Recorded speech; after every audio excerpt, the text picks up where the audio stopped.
O meu nome é Henrique Dalmas. Olha, na minha vida, eu tenho bastante anos já. 84, até o mês que vem. Mas o que eu vou te dizer da minha vida é que a minha mãe morreu quando que eu tinha 5 anos. A pior coisa que pode acontecer para as crianças é perder a mãe. Porque se perde o pai nunca está em casa. Mas a mãe está dia e noite ali cuidando. Bom, aí quando que morreu a minha mãe, eu morava ali no bairro do Champanhe. A minha madrinha era Grigoletto, Ângela.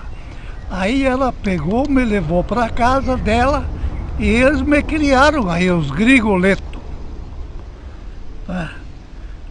Aí quando que eu tinha quase 8 anos, aí eu fui para casa, não quis mais ir lá, porque lá eu tinha que trabalhar junto com eles na colônia. Aí o meu irmão em casa, né, e eles não trabalhavam. Então eu não quis mais ir lá, nem buscar as roupas. Aí o meu irmão foi e eu fiquei lá, fiquei em casa. Aí o meu pai, eu falei, ele era Ernesto Dalmas. E o pai dele, o meu avô, era João Dalmas, que ele veio da Itália, o João, de Vittorio Veneto, lá no norte. É Treviso o nome da província ali. E agora teve uma grande batalha lá, e aí eles botaram o nome porque o rei da Itália era o Vittorio Emanuele. Aí eles botaram o nome do lugar Vittorio Veneto. Aí, viu, Benito? Aí, então eu fiquei em casa, então tu vai para a aula. Aí, quase 8 anos, comecei a ir na aula na Irmã Teofânia. Mas eu não sabia nem bom dia em português. Só sabia falar italiano, aquele dialeto, né, que falam. Só italiano. Aí eu tive que aprender o português, porque as aulas ela dava em português.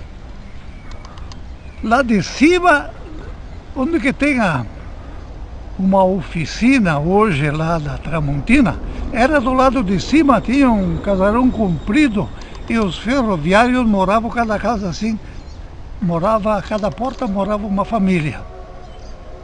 E a aula da Irmã Teofânia era ali, naquela casa comprida, a última porta.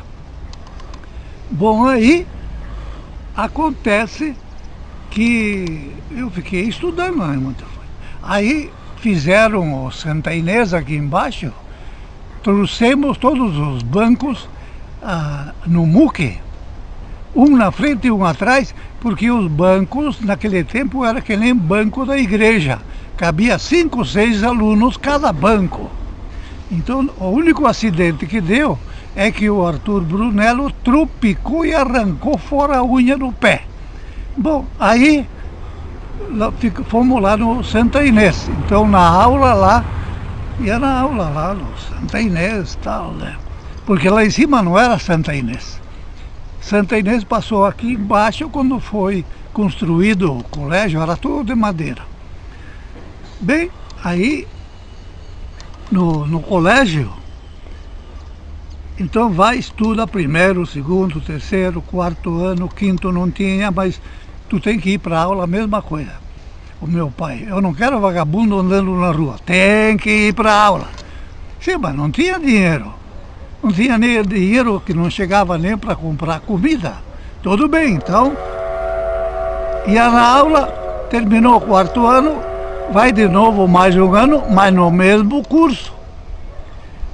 Aí, quando que chegou no ano de 39, o Getúlio Vargas, ele criou no país o Estado Novo. Aí, para fazer propaganda do Estado Novo, eles fizeram um plano de levar para Porto Alegre, na Semana da Pátria, um aluno até 10 anos de cada município do Rio Grande do Sul. Aí, aqui em Garibaldi, o prefeito era o Vicente Dalbó. Aí eu fui indicado para ir a Porto Alegre. Aí ele pegou, veio lá no colégio, aonde é que o teu pai trabalha? Lá na cooperativa, na tanuaria. Vamos lá falar com ele. Aí então nós fomos lá, ele falou que ia me mandar para Porto Alegre para representar o município. O meu pai, bem capaz, ele não tem roupa, não tem dinheiro, como é que ele vai ir para Porto Alegre? Nós vamos dar um jeito. Aí ele pegou o Vicente Dalbó, prefeito, me levou lá no outro colégio que era o Carlos Gomes. Era ali embaixo do lado onde hoje tem aquele banco que é meridional. Santander. É, Santander. Tá bom, aí então falar com a diretora do grupo escolar. Era a dona Adi Peterlongo, que ela estava casada com o Armando Peterlongo. Para aí era gente importante, né? Aí ele disse para ela assim: Dona Adi, nós escolhemos este menino para ir para Porto Alegre na Semana da Pátria representar o município. Mas como que ele não tem roupa, a senhora vai lá na loja, compra a roupa e paga. Pronto, é fácil, né? Aí ela foi lá, comprou as roupas e me deu o pacote. Leva para casa para tua mãe fazer as roupas. Aí eu fui para casa com um pacotezinho de roupa, né? Aí fizemos as roupas. Aí depois chegou a Semana da Pátria. Aí no fim de agosto, veio setembro. Fiquemos 10 dias lá em Porto Alegre. Bom, ali passou. E aí eu cresci. Sabe o que tu vai fazer? Tu vai trabalhar lá no Grigoleto, que eu tinha ficado 3, 4 anos lá, né? Então eles me davam 80 cruzeiros por mês para mim trabalhar, arrumava carroça, tá? O trabalho que eles faziam, capinar, tudo bem. Aí eu fiquei lá mais 2 anos, depois arrumei um serviço no Carraro Brusina. Eu e o Írio Fitarelli. Então nós trabalhávamos no Carraro Brusina, marcar as caixas e tal, né? Que vendiam o vinho, tudo numa boa. Aí eles criaram na época Campeonato Municipal de Futebol. Então as empresas começaram a jogar uma contra a outra. Carraro Brusina contra a cooperativa, cooperativa contra a prefeitura e assim por diante, né?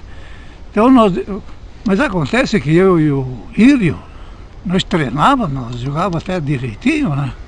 E os adversários eram, todo mundo era operário, mas não sabiam nem correr no campo atrás da bola, tal, né? Ganhamos o jogo da cooperativa. Mas quem é aqueles guri? Aqueles guri é filho do Ernesto Dalmas, um é do Fitarelli e do outro, Pedro Fitarelli. Aí disse para o Idair Bordini, vai falar com eles para vir trabalhar na cooperativa. Aí dia seguinte vem lá na cooperativa, vocês querem trabalhar na cooperativa? Queremos, mas não temos nem carteira, não precisa. Carteira profissional, nós era de menor idade. Então fomos trabalhar na cooperativa junto com o pai, né? O Írio junto com o pai dele e eu junto com o meu pai. E eu não recebia nada, eu trabalhava para o meu pai, tá? Ele que recebia o dinheiro no fim do mês. Trabalhava em quê? Na cooperativa? Sim, na cooperativa. Tanoeiro? É, de tanoeiro a fazer barril. Então eu fiquei uma boa temporada lá, na cooperativa. E eu consegui um atestado de fazer um exame para ir estudar nos maristas. Tinha que pagar lá, né? Aí o pessoal me gozava, mas olha que tu também vem trabalhar no pesado para levar o dinheiro lá para os maristas. Onde é que tu tem cabeça? Tudo bem, me deixa quieto. Aí tirei o curso de contabilidade, 3 anos. Bem, aí, o curso de contabilidade, aí eu fui eleito, nesse meio tempo, presidente da Ação Católica. A Ação Católica era uma entidade lá da paróquia.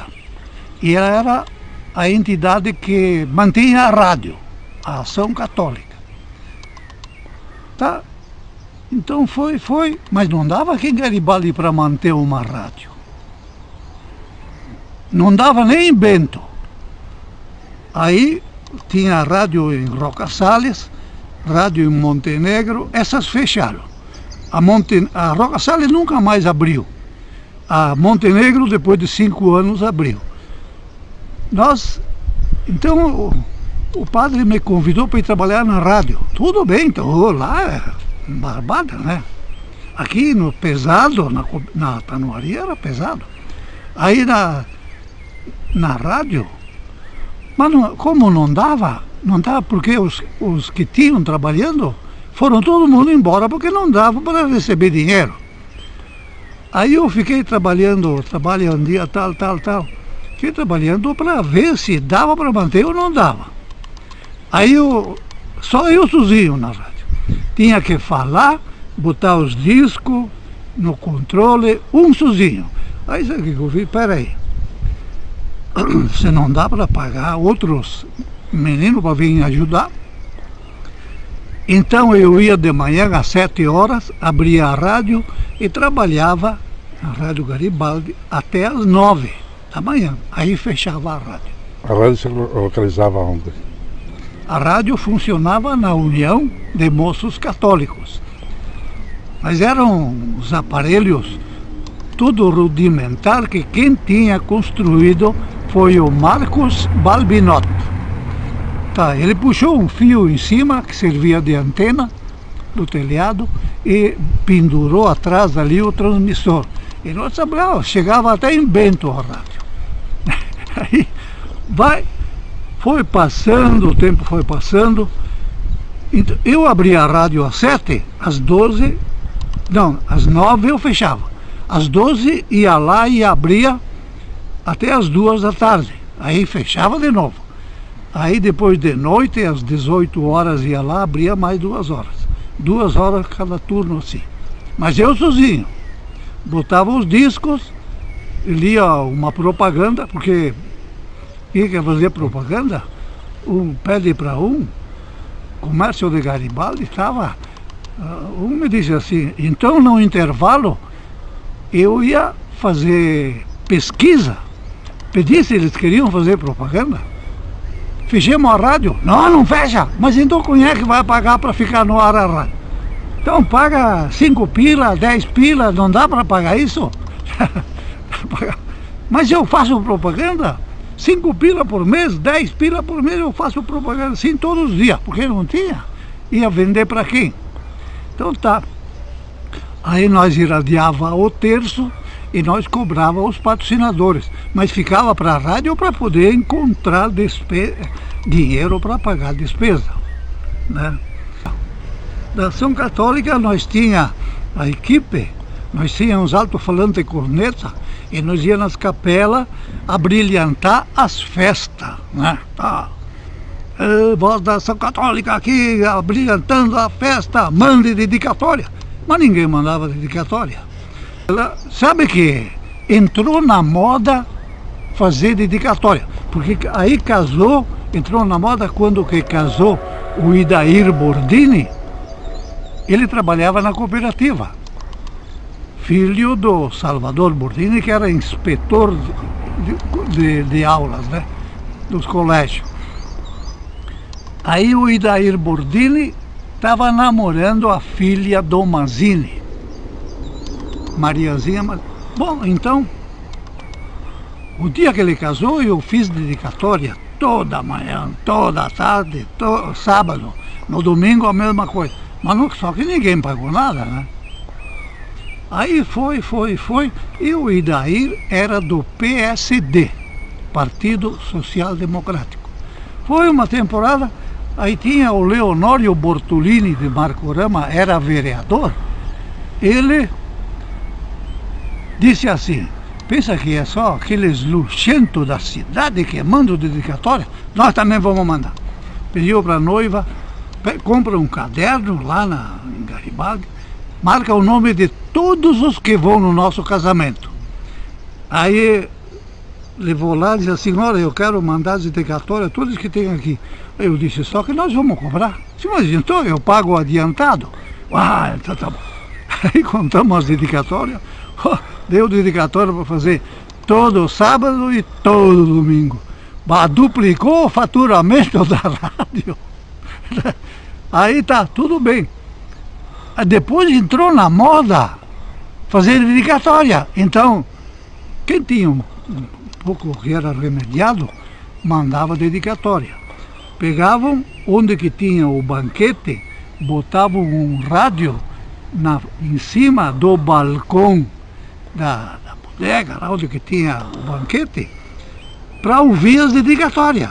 E todo mundo ficava escutando as dedicatórias todo dia dele. Ah, mas que coisa bonita isso aí. Então entrou na moda. Aí que duplicou o faturamento da rádio. Então nós passamos a trabalhar todo dia, das 7 às 10 da noite. Ficamos a trabalhar todo o dia inteiro, trabalhando. Bom, aí... Mas a rádio estava ilegal, né, no caso. A rádio era ilegal porque só tinha uma licença para trabalhar. Nós conseguimos uma licença da prefeitura para instalar uma radioemissora municipal. Mas o setor de rádio é federal. Então não... Então foi. Um dia era ilegal. Trabalhamos 7, 8 anos com a rádio ilegal. Os de Bento ficavam com raiva, denunciavam nós, que os caras estão com uma rádio ilegal, estão incomodando a gente aqui. Aí, mas eu tinha sorte que nós tínhamos o Lino Miotti, era telegrafista, e quem fiscalizava eram os telégrafos, né?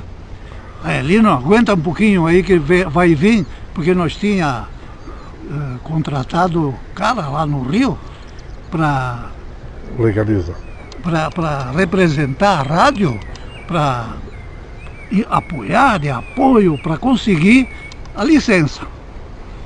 Já foi, nós pegamos deputados dos dois partidos. Era o Paulo Mincarone, do PTB, e o... qual era? Não me lembro mais, um do PSD. Tinha o PSD e o PTB. Não é que conseguiram a licença?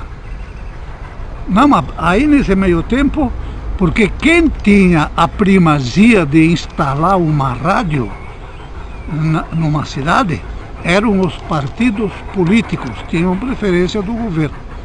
Os partidos políticos. Então, mas aí os partidos se não deixam. Eu peguei e fui falar com o presidente do PTB, que era o Rossi, o velho Rossi, o pai do Itane Rossi. Aí eu pedi, senhor Rossi, mas o partido do senhor está interessado em instalar uma rádio na cidade? Não queremos esse negócio. Então o senhor me dá por escrito que o partido não está interessado em instalar a rádio. A semana que vem eu te dou o papel. Ele foi para Bento falar com o velho Mincarone, com o Aquiles Mincarone, e contou a história. Aí o Aquiles: deixa que eu vou fazer o documento. Ele fez o documento que o partido se desinteressava da rádio, de instalar a rádio. Todavia, exigia que 3 meses antes de cada eleição eles tinham acesso à rádio gratuitamente. Era uma barbada, né? Tu já viu? Antes não precisava. Mantinham a rádio, não gastavam nada, e vinha a política, era tudo de graça. Tudo bem. Aí eu fui falar com o presidente do diretório aqui de Garibaldi do PSD, era o Dante Grossi. Aí eu fui lá falar que precisava que ele me desse um documento de que o partido não estava interessado em instalar rádio na cidade. Ah, eu não posso dar esse documento. Por que não pode? O PTB já me deu o documento. Ah, eu duvido. Me traz o documento. Aí fui lá na rádio, peguei o documento do PTB, tá aqui, ó. Aí ele leu. Não, o documento também eu dou, porque nós ficamos com rádio de graça. Então tá, amanhã eu venho buscar. Aí eu fui lá, o senhor fez o documento? Tá aqui, ó. Tá. Então fiquei com 2 documentos, aí encaminhamos para o Rio os 2 documentos e conseguimos o registro federal da rádio, ZYU47. Quando veio a autorização, eu fui no correio, eu paguei 20 pila para os caras do correio compraram 20 pila. Aí nós com o documento, tu já viu que alegria? Agora estamos em casa, né? Temos licença, agora não é mais rádio clandestina, chama o rádio cachaça, né? Rádio clandestina em Garibaldi. Aí continuamos trabalhando então. E dele trabalhar. Aí nós, com o negócio das dedicatórias, nós ficávamos no ar todo dia. Porque tinha dinheiro, os caras mandavam dedicatória. No sábado e no domingo entrou na moda. Era dedicatória, vinha de outros municípios. Também quando casavam os caras que tinham um pouco de dinheiro, vinham lá e entregavam dinheiro. Agora, para arrumar propaganda naquela época aqui em Garibaldi, eu ganhava na cooperativa 1.800 cruzeiros. Era cruzeiro, né? Dava mais ou menos o salário mínimo. E o faturamento da rádio era 2.000 cruzeiros. Contando tudo, propaganda, patrocínio do terço, patrocínio de qualquer coisa que nós fazia, era tudo para a rádio, para dar 2.000 cruzeiros. Mas se eu ganhava 1.800, o salário mínimo... Faturamento baixo. Não dava para botar gente a trabalhar. Aí, como que eu trabalhava sozinho, aí quando que melhorou a entrada de dinheiro, tinha o Nico, o Antônio Gonçalves, estava jogando bolinha lá na praça junto com outro amiguinho. Aí eu disse, Nico, tu não quer vir me ajudar a botar os discos lá na rádio? Eu não. Só se tu fala com a minha mãe. Eles moravam logo de cima ali perto da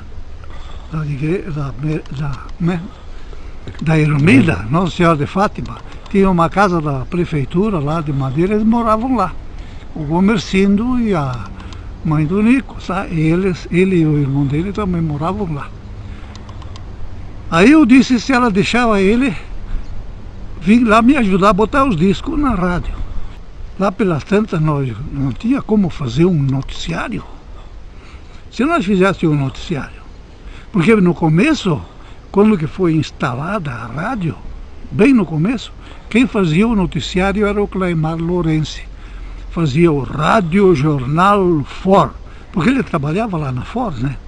Então eles faziam e ainda pagavam para fazer as propagandas. Porque tinha a Ford e a Chevrolet. Se não para te arrumar 2.000 cruzeiros, não era bem assim. Então pagava 200 a Ford, 200 a Chevrolet, 400. E os outros 1.600. Dedicatória, isso, aquilo, tal, né? Até que, um belo dia, tinha o Dilon D'Ambrós, estava estudando aí no Marista. Ele disse assim, ele estava sempre lá na rádio, porque morava a dona Natalícia, a mãe dele, era costureira, morava ali, logo para cá do Rex Populi, aí numa casa aí. Aí ele disse assim, eu faria o noticiário, como é que tu faria? Eu pegava as notícias assim, né, noticiário internacional, do capitais fora do país, nacional do país e local. Experimenta para ver como é que vai sair. Então ele apresentou um programa, nós com música e tal, né? Uma música americana, uma marcha bem imponente. Tava bonito. Então, seria bom arrumar um patrocinador para o noticiário. Mas vamos arrumar quem? Eu tinha pesquisado insistido com os caras, não dá. Aí o Estevão Balcone fazia contabilidade para a União Madeireira, lá perto do Santa Inês, que depois queimou. Então ele me disse, vai lá que o Vitorino Escomação, ele vai patrocinar isso aí um mês. Aí eu fui lá falar com ele, não dá, imagina, senão eu vou fazer propaganda. Com que dinheiro? Mas foi o Estevão Balcone, contador, que me mandou aqui para vocês fazer. Ele mandou? Então pode fazer. Então fez 30 dias. Mas passou os 30 dias e agora? Então terminou. Aí, sem propaganda. Antes assim, lá no café tinha o Plácido Brusina e o Bepin Cisilotto, eles tinham comprado, trabalhavam no café, tinham comprado o café. E olha que eles eram para frente, né? Naquela época, eles faziam um dia sim, outro não, 3 dias, 4 por semana, faziam um programa no café de música ao vivo. Porque tinha o Humberto Faraon, tocava violino, e o Honório Antoniazzi gaita, mas ninguém tocava, nunca mais tocaram que nem o Honório tocar gaita. Era um fenômeno para tocar. Aí eles iam lá no café e tocavam, né? Música ao vivo. Aí o café ficava cheio, né? Aí o Plácido Brusina achou interessante. Nós vamos pagar um mês esse noticiário. Eles tinham uma eletrola grande lá no café. Ligavam todo o volume daquele negócio. Esse é o nosso noticiário de meio-dia na rádio de Garibaldi. Tudo bem. Mas terminou o mês e agora?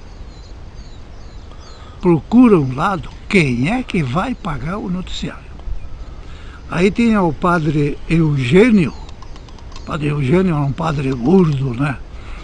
Que ele tinha o jipe e a barriga encostava na direção, gastava as batinas dele, rasgava tudo por causa da direção do jipe. Então ele tinha feito um avental de couro, né? Para se proteger. Bom, aí o tempo passando, mas peraí. Aí eu pedi para o padre Eugênio, o senhor pode me levar em Barbosa? Porque naquele tempo ninguém tinha auto, né? O padre tinha um jipe. Só às 3 horas, depois das 3, porque eu vou dormir logo depois do meio-dia. Tudo bem.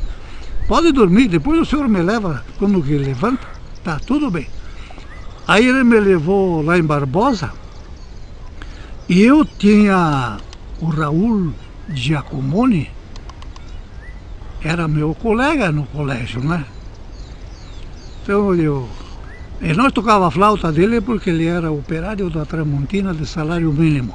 Então ele ficava com uma raiva da gente. Quando que eu entrei no escritório da Tramontina, ô rádio, o que tu quer aí? Vai me dizer que tu tá indo na rádio? Tô na rádio. Mas o que tu quer? Vim aqui falar com o gerente, senhor Rui Escomação. E eles tinham uma divisória no escritório, assim de 1,5 metro, pouco mais. Ele disse, faz a volta por aí que o Rui Escomação está ali atrás trabalhando. Eu fiz a volta, cheguei lá. Ela disse, Rui, eu vim fazer uma visita para a empresa Porque lá na rádio nós temos um noticiário. Eu estou sabendo. Então, e aí eu vim aqui para ver se a empresa paga um mês essa irradiação do noticiário. Senta aí. Ele disse assim: eu seria capaz de pagar 90 dias, mas depois tu arruma um que paga mais e tu nos dá um chute. Não, se tu paga 90 dias, até eu pensei, se paga 90 dias, podemos botar o nome Informativo Tramontina. É? Então faz o seguinte, nós pagamos 90 dias, pode ser que nós pagamos mais, vamos ver como é que sai. Tudo bem.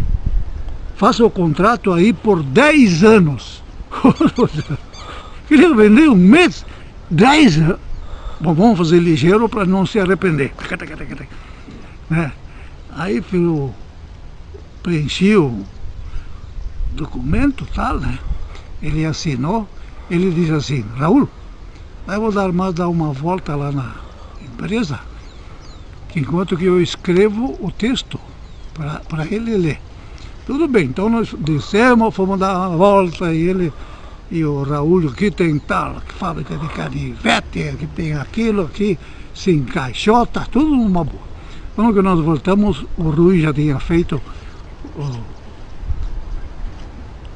o assunto do noticiário, o texto. Olha aqui, ó, tu lê isso aqui para nós lá no rádio, então. E a finalidade dele não era para vender canivete, era para arrumar operários do interior que fossem trabalhar na Tramontina. Porque ali tu já viu, operário do interior, era gente trabalhadora. Você pega ali, qualquer operário do interior, bastante. Não, é 10 anos, né? Não esquece, tudo bem. Mas Rui, 10 anos não dá sempre o mesmo preço. Então, cada 2 anos tu vem aqui, acerta com o Raul Giacomoni quanto que deu de correção e nós aumentamos de acordo com a correção, né? Tudo certo. Aí cada 2 anos eu ia lá, acertava com o Raul Giacomoni um aumento de tanto de acordo. Hoje chamam de inflação, naquele tempo nem sei que chamava, só que o dinheiro também desvalorizava, não desvalorizava muito, mas desvalorizava. Olha, o que eu posso deixar é o seguinte: todas as pessoas têm que trabalhar honestamente e ajudar a família. Mais alto que o pai dele. Mas é isso aí. Agora, se as famílias se comportam bem, que os pais, conforme que os pais educam os filhos, é a família que vai ter. Não adianta se queixar, porque o meu filho está acontecendo isso. Por causa dos pais, que não souberam criar os filhos. Esta é a mensagem do senhor. Porque se todo mundo criam bem os filhos, não precisava nem polícia. Para quê? Aí que nem o São Francisco. Ele fundou a ordem. Aí tá, todo mundo já na ordem, né? Aí foram lá pedir: ô Francisco, tem que fazer um regulamento. Mas para quê? Para o pessoal seguir o regulamento. Mas não precisa. Todo mundo vai seguir o regulamento automaticamente, que não vai seguir as ordens estabelecidas.